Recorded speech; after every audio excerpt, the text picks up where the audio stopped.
Coming up next on the Jeff Crilley Show, more churches than ever before are publishing their own magazines. We'll be talking to an expert on this growing trend next.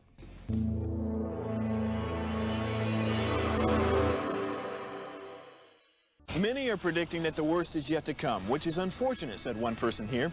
Until now, they've enjoyed the reputation of being the nation's icebox. Watched a burglar in his home this morning by webcam. As a journalist of over 25 years, stories are what make my world turn. Reporting live from the Dallas newsroom tonight, Jeff Crilley, Fox 4 News. But in 2008, I took the jump from my familiar life and started a PR firm from my home. We're talking about anyone with a camcorder like the one I'm using becomes a television network. We started slowly growing the company, and we now have over 100 clients, and we've branched into the world of live digital broadcasting. I now own 8 different TV studios and have a huge team, and the stories that I now get to share are sometimes the most important of my life.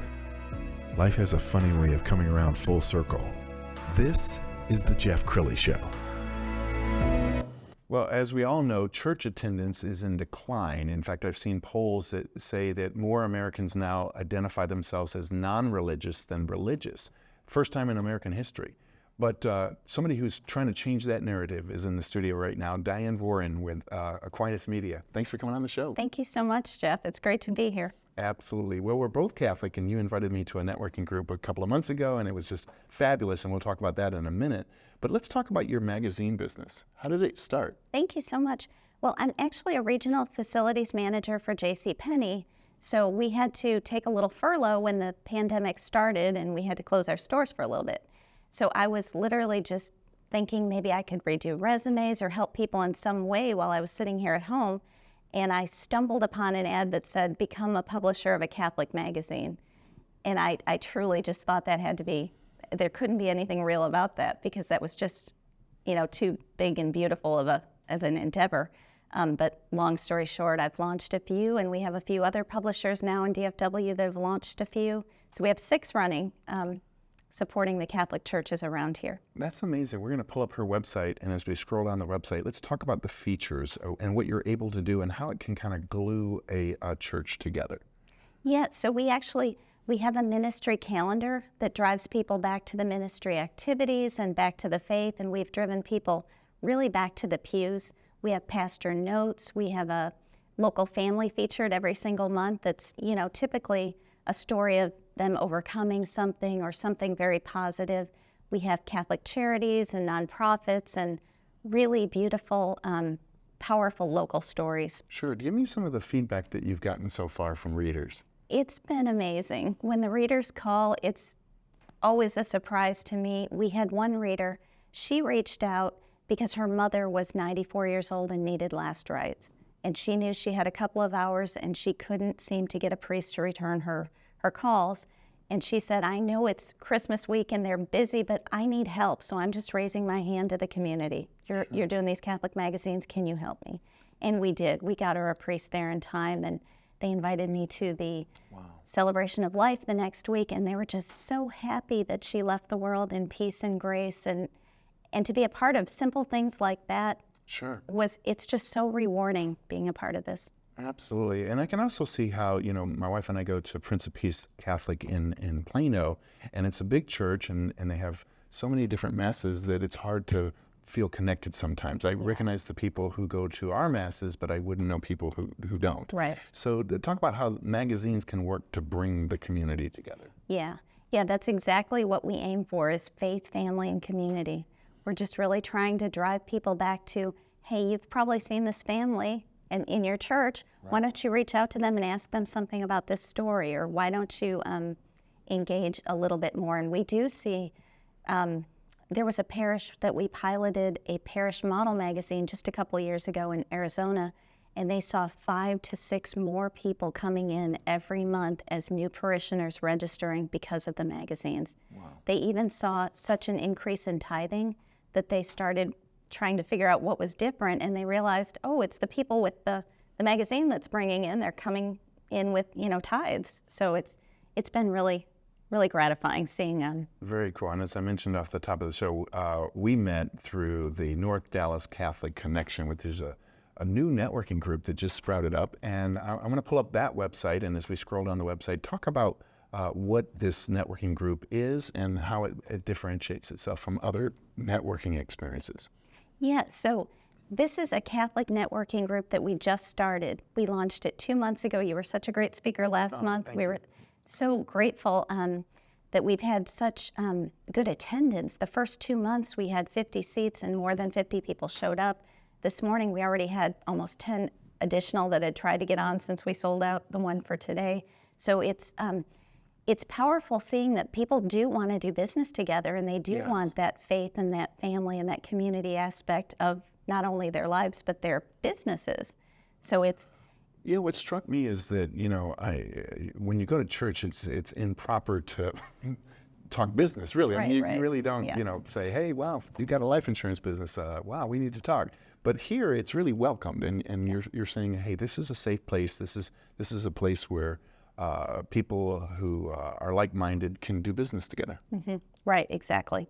Yeah, and we've seen so many people that have been working together since we started this. We've made some powerful connections already. That's awesome. We're just hoping to grow it even further. It's open to all of North Dallas parishes and business owners. Okay, we're going to put a graphic up because it will show you some of the upcoming speakers. You can see that I spoke, last month, and Michael Hoffman is today. I want you to talk a little bit about Jeff, our next speaker, because you've known him for a while. Oh, yeah. Jeff will be the speaker in April. He has done so many things, and he's spoken at tens of thousands of, people, events, huge events, little events. And what I like about Jeff is that everything in his life is integrated to his faith. He is not one to turn it off when he leaves the office or turn it on when he hits the house. He is completely undivided and intentional. When we had our first Zoom together, his daughter would come in and he would just welcome her and hug her, and we would just keep talking just like you should. Just a natural flow. And I kept thinking, oh my gosh, I usually tell my kids, get out of here, I'm on a call, It's so beautiful to see what a true, genuine person he is. Sure. And I think that's why he's able to help so many people Absolutely. with their culture. And as I was preparing for this show, I went on YouTube and I found a wonderful speech. Let's go ahead and roll a clip. Howdy. I'm from Texas, y'all. Howdy. You said partner. Gentlemen, I was brought in here today to invite you into a challenge, and it's going to start with a reflection.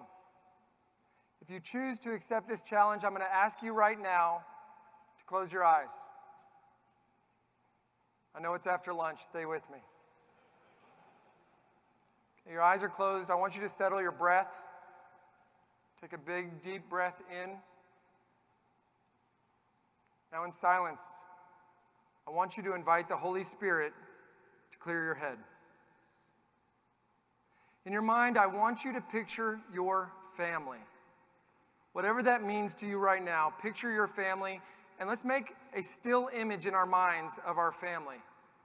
Not just any still image. I want one where they're joyful. Everybody that you have in that picture has joy, pure joy. And now, in the silence and the depths of our heart, as our eyes are closed, I want you to say these words to yourself as you're looking at the image. I love my family. I love my family. I love my wife.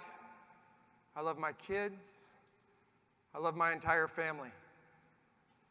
Stay in this moment with your eyes closed, picturing that beautiful, joyful family. And now, in the silence, I want you to fill in the blank in this sentence.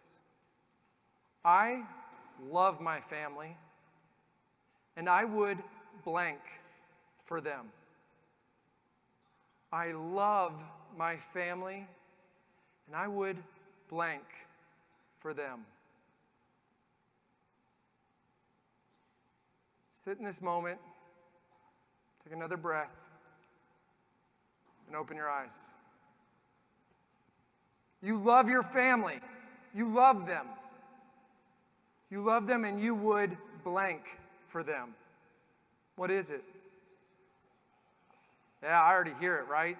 Almost every one of you had a moment of, I love my family, I would die for them. And I think that is a testimony to the quality of speakers you're attracting. Yes. Oh, yeah. And is it, the networking group is open to people all over North Texas? Yes. Yeah, we started this group 10 years ago at St. Monica, but we've relaunched it as, open to all parishes in North Texas. Yeah, and you keep growing it. It looks like you're outgrowing your venue every single month, which is amazing. Congratulations for that. I want to give one more plug to your Aquinas Media, because churches need to tell their own story, don't they? I mean, Yes. We're in a very noisy world where I think we all see some 10,000 ads a day, between billboards and radio and television, and churches need to tell their own story. Talk about why it's important from a marketing and connectivity standpoint that churches, tell their own story. Yeah, I think it really is so important. I mean, what we're doing is bringing kind of an antidote to all the negative media. We're basically crusaders for good media. We're trying to make the churches known in a positive light. I mean, people forget that there's this beautiful church down the street, and they got used to watching things online during the pandemic, and there's a certain energy and a flow of being back in these churches and back in the pews. And these priests really appreciate it. I mean, they work so hard, and they're all so overextended, but to bring joy and peace back to their pews and enliven them, I mean, it's really important. Thank you. Well, I sure appreciate you lending your gifts and doing the Lord's work in the very unique way that you are. We're going to end with two websites. We're going to start with Diane's website, which is aquinasmedia.com. And then the networking group that meets every third Thursday of the month is northdallas.cc. Diane Voirin, thanks for coming on the show. Thank you, Jeff. That's Appreciate it for it. now. We'll see you next time.